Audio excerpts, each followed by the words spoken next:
ఈ Irish stuffed grill పొటాటోకి కావాల్సిన ingredients ఒకసారి చూద్దాం.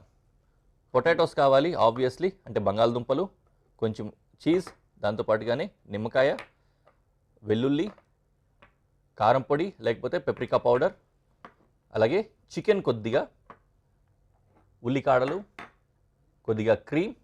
సార్ క్రీమ్ చేయడానికి వాడుతున్నాము క్రీమ్ని, అందుకని నిమ్మకాయ దాన్ని కలిపేస్తే సార్ క్రీమ్ అవుతుందన్నమాట. అలాగే కొద్దిగా ఫ్రై చేసుకోవడానికి బటర్. ఈ ఇంగ్రీడియంట్స్తో పాటుగానే కొద్దిగా అంత బెల్ పెప్పర్ వాడుతున్నాను, ఫ్రై చేసుకోవడానికి స్టఫింగ్లో యాడ్ అవుతుంది. And salt and pepper, oil, obviously మనకు తెలిసిన విషయం ఇవన్నీ యాడ్ అవుతూ ఉంటాయి. వంటలు మొదలు పెట్టేసుకుందాం మనము. దీనికోసం ఏంటంటే బేసిక్గా ఈ పొటాటోస్ ఏవైతే ఉన్నాయో వీటిని ఫస్ట్ బాయిల్ చేసుకోవాలి, అంటే కుక్ చేసుకోవాలి. వీటికి ఏంటంటే లోపల నుంచి కూడా బాగా కుకింగ్ రావాలి అనే ఉద్దేశంతో జస్ట్ ఇట్లా చిన్న చిన్న హోల్స్, మరీ లోపలికి పెట్టమాకండి, కొంచెం ఆ స్కిన్ మాత్రమే కట్ అయ్యి లోపలికి వాటర్ వెళ్ళి కుక్ అవ్వడానికి దోహదపడే విధంగా ఇలా హోల్స్ పెట్టుకోవాలన్నమాట. ఫోక్ తోటి బాగా లోపలికి గుచ్చేయకుండా ఈ విధంగా జాగ్రత్తగా రంధ్రాలు పెట్టుకోవాలి. ఇలా రంధ్రాలు పెట్టుకున్న ఈ పొటాటోని వాటర్లో జనరల్గా ఈ డిష్ మనం ఏదైతే చేస్తున్నామో ఈ డిష్ ఇప్పుడు గ్రిల్ పొటాటో అని చెప్పని మీకు చెప్పాను కదా, ఐరిష్ స్టఫ్డ్ గ్రిల్ పొటాటో అని, బేకింగ్లో కూడా చేసుకోవచ్చు. ఇదే ఐటమ్ని లాస్ట్లో మనం ఏం చేస్తున్నామంటే చీజ్ అంతా యాడ్ చేసిన తర్వాత గ్రిల్ చేసుకోబోతున్నాము. బేక్డ్ పొటాటో అన్నప్పుడు ఏం చేస్తామంటే అంతవరకు అయిన ఆ ప్రాసెస్ అయిపోయిన తర్వాత ఈ పొటాటోస్ అన్నింటినీ కూడా తీసుకెళ్ళి బేకింగ్లో పెట్టేస్తాం అనమాట. బేకరీలో ఓవెన్లో పెడతాము. అప్పుడు ఏమవుతుందంటే అది బేక్డ్ పొటాటో అవుతుంది. అది డిఫరెంట్ టేస్ట్ ఉంటుంది. ఇందులో కొద్దిగా అంత సాల్ట్ వేస్తున్నానండి, గమనించుకోవాలి కొద్దిగా మీరు. నౌ వాట్ వీ డూ, రెండో పెనం స్టవ్ వెలిగించుకొని దీంట్లో ఏం చేస్తామంటే ఆ చికెన్ అవన్నీ కూడా వేసి ఫ్రై చేసుకుంటాం అన్నమాట. ఆ ఫ్రై అయ్యే టైంలో మిగిలినవన్నీ కూడా వేసుకొని దీంతో ఒక స్టఫింగ్ తయారు చేస్తాం. సో నా చికెన్ ఫ్రై చేసుకోవాలి. దీంతో పాటుగానే కొద్దిగంత బెల్ పెప్పర్స్, క్యాప్సికమ్ కూడా వాడబోతున్నాను. ఇది కూడా నేను రెడీగా పెట్టుకుంటా. మనం వేడైన వెంటనే ఏం చేస్తానంటే దీంట్లో కొద్దిగా ఆయిల్ వేసి,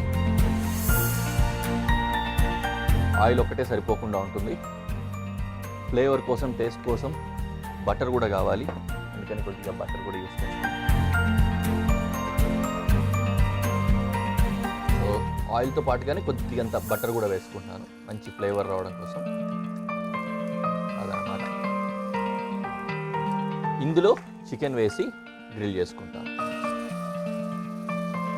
ఈ చికెన్ని మళ్ళీ కూడా చిన్న చిన్న ముక్కల కింద చాప్ చేయాల్సి వస్తుందండి. దాన్ని జాగ్రత్తగా పెట్టుకొని దానికి ప్లాన్ చేసుకొని చేసుకోవాలి. ఎందుకంటే పెద్ద పెద్ద ముక్కలుగా ఉన్నాయి కాబట్టి వీటిని ఇలాగే పెట్టేస్తే మనకు స్టఫ్ రెడీ అవ్వదు అనమాట. చిన్న చిన్న ముక్కలుగా ముద్దలాగా రావాలి స్టఫ్, కాబట్టి దానికి తగ్గట్టుగా రెడీ చేసుకోవాలి. అండ్ జర్రంతా చూసుకొని అట్లా తిరిగేసుకొని ఫ్రై చేసుకోవాలన్నమాట. అలాగే దీంతో పాటుగా బెల్ పెప్పర్ని కూడా మనం గ్రిల్ చేసుకోవాల్సి వస్తుంది. దానికోసం ఏం చేస్తున్నానంటే ఒక హాఫ్ బెల్ పెప్పర్స్, ఓకే, ఈ మాత్రం వచ్చే విధంగా, ఓకే, ఇది కూడా అలా గ్రిల్ అయిపోతుంది. గ్రిల్ అయిన తర్వాత కట్ చేసుకోవచ్చు.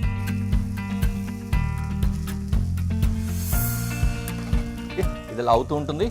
మనం మిగిలిన కటింగ్ ప్రాసెస్ని కంటిన్యూ చేసేసుకుందాం. ఏం లేదు, నిజానికి చెప్పాలంటే ఈ ఉల్లికాడలు ఏవైతే ఉన్నాయో వీటిని మాత్రమే చాప్ చేసుకోవాల్సి వస్తుంది. దాంతోపాటుగానే గార్లిక్ మాత్రం చాప్ చేసుకోవాలి. అప్పుడు ఆ పని మనం చేసేసుకుందాం ఇక్కడ.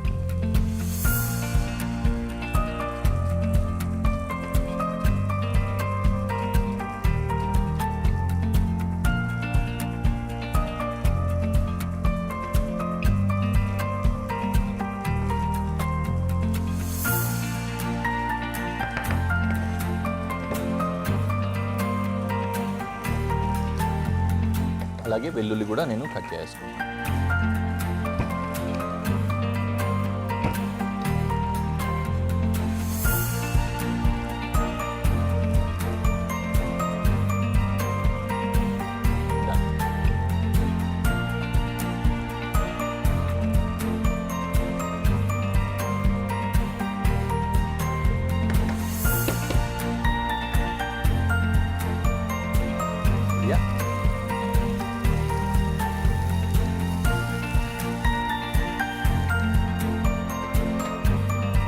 పొటాటోస్ కూడా ఉడికిపోయాయి చూస్తున్నాం ఆల్రెడీ.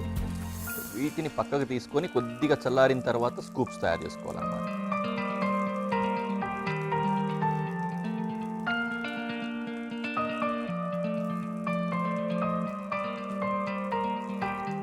పొగలు వస్తున్నాయి కదా, పొగలుగా. ఓకే, ఇది కూడా ఆఫ్ చేసేసుకుంటున్నాను. ఇది కూడా ఇంకా చల్లారిగా అవ్వాలన్నమాట. ఎందుకంటే వీటిని కూడా మళ్ళీ చాప్ చేయాలి కాబట్టి చాప్ చేసేటప్పుడు వేడివేడిగా ఉంటే కాలుతూ ఉంటాయి, చేయలేము కాబట్టి ఇప్పుడే ఆఫ్ చేసేసుకున్నాను. కాసేపటికి చల్లగా అయిన తర్వాత చాప్ చేసేసుకుందాం. వీటిని కూడా కొద్దిగా చల్లార్చి స్కూప్ చేసేది ఎలాగో మీకు చూపిస్తాను. ఈ విధంగా జస్ట్ చల్లనీళ్ళలో వేసుకున్నాను, కొద్దిగా ఫాస్ట్గా వేడి చల్లారుతుందనే ఉద్దేశంతో. దెన్ ఒక సన్నటి నైఫ్ తీసుకొని ఈ విధంగా ఒక స్కూప్ కప్ వచ్చే విధంగా కట్ చేసుకొని తీసుకోవాలన్నమాట.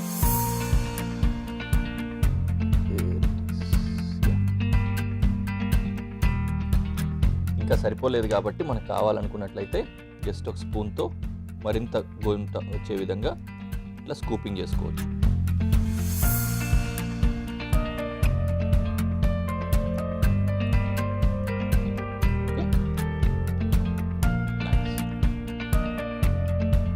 ఈ పైనుంచి ఏదైతే ఈ కప్ లాగా తీసేసుకున్నామో బయటకి, దాన్ని మాత్రం పడేయకండి. ఈ తొక్క తీసేసి ఇదంతా కూడా మళ్ళీ స్టఫింగ్ కోసం యూజ్ చేస్తాం కాబట్టి దాన్ని పడేయకుండా అలాగే పక్క నుంచి పెట్టేసుకుంటాం. చిన్న టెక్నిక్ ఒకటి ఎక్స్ప్లోర్ చేస్తున్నాను. రెడీ, ఓకేనండి. ఇప్పుడు ఏం చేస్తున్నామంటే ఆల్రెడీ కట్ చేసి ఉంచుకున్నాం కదా, దీని తాలూకు ఈ మిశ్రమాన్ని అంతటిని కూడా దీంట్లో వేసుకొని మిక్స్ చేసుకుంటాం అనమాట. బంగాళదుంపలకు సంబంధించి స్కూప్స్ తయారు చేసుకున్నాం. బౌల్స్ అన్ని కూడా కప్పులు లాగా వచ్చేసాయి.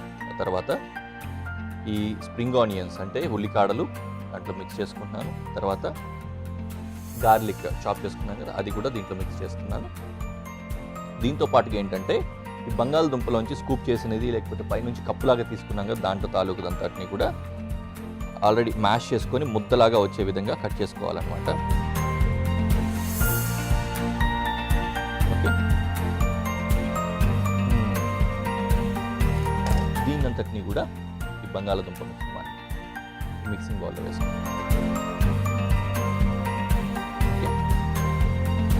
అండ్ మిగిలిన ఇంగ్రీడియంట్స్ పెప్రికా పౌడర్ లేకపోతే కారపొడి దీంట్లో వేసుకుంటాము.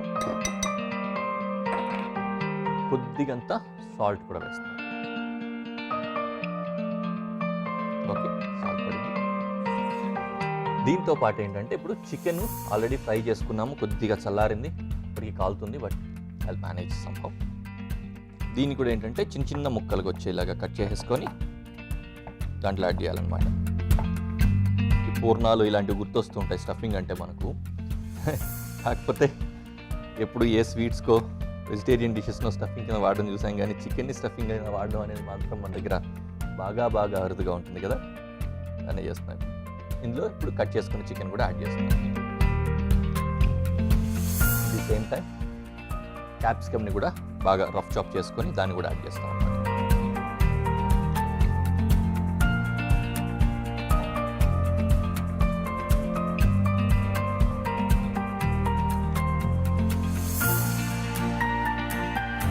Just rough chop.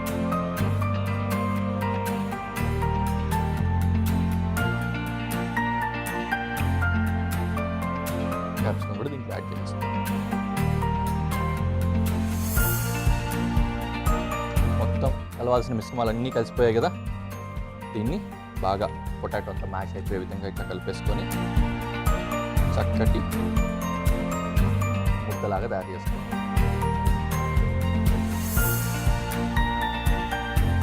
ఈ స్టఫింగ్ని దీంట్లో ఫిల్ చేసుకోవాలి.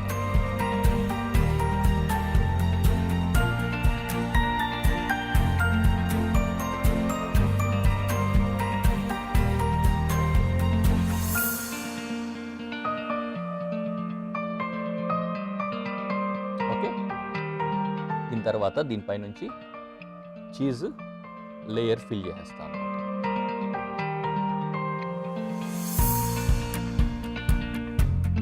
రైట్, దీన్ని ఇప్పుడు గ్రిల్ చేసుకోవాలి.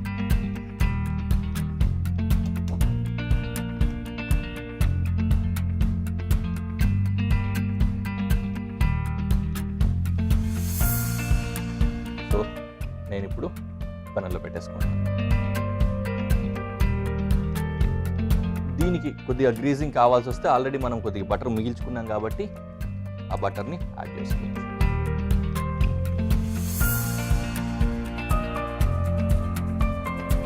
ఓకేనా, ప్రాసెస్ అయిపోయింది, రెడీ. అది గ్రాటినేషన్ అయ్యి కుక్ అయిపోయి మొత్తం కరిగేంత వరకు టైం ఉంది కాబట్టి ఈ లోపు ఏంటంటే సింపుల్గా ఈ బౌల్ లోపల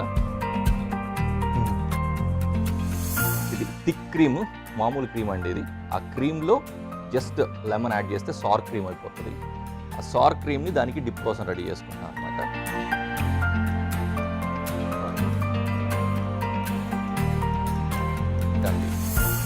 డిప్ రెడీ అయిపోయింది. కాసేపు ఇంకా అందులో ఏంటంటే మొత్తము గ్రిల్ అయిపోయేసి పైనుంచి అంతా కూడా అది కరిగిపోయేంత వరకు వెయిట్ చేసి తర్వాత నేను ప్రెజెంటేషన్లో పెట్టి చూపిస్తాను.